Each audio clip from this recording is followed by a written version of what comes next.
Is this a soul contract? So this is the first person that you have thought of. It's possible. I feel like you may have been getting signs that it is. But one thing I've got to tell you about soul contracts is, okay, so look,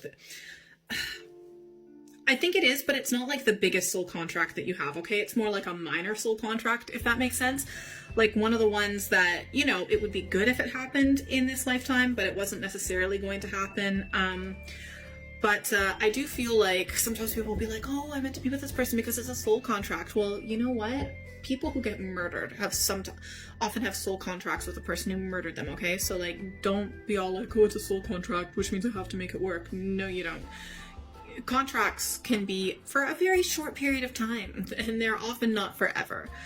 Okay, please stick with me. So I feel like you kind of had a feeling that it was like a soul contract. I feel like it was to learn about yourself, how to just be in the physical world.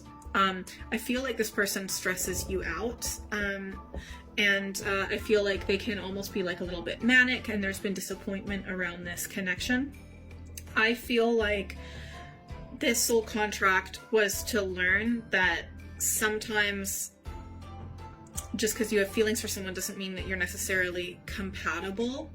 And also for you to realize your worth, and like also to realize that if someone is stressing you out, do they actually deserve your time, and energy, like all of this thinking energy going towards this other person. And it is coming to a close, this soul contract.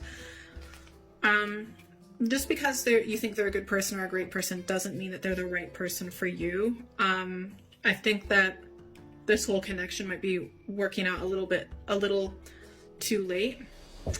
But yeah, there is a lot that you're going to be learning from this person, but I see that this is more of a connection for a season, not forever. I think you're going to be learning how to stand up to yourself as well, and to not allow people to stress you out. And potentially taking risks with your heart, even if you get kind of disappointed. All right, let's get an advice card on how to deal with this person.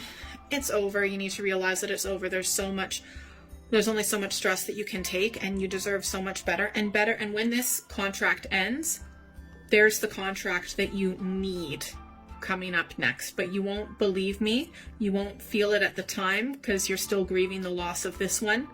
But this one had to end, so a much better connection for you could come into the future, one that you deserve, one that's good enough for you.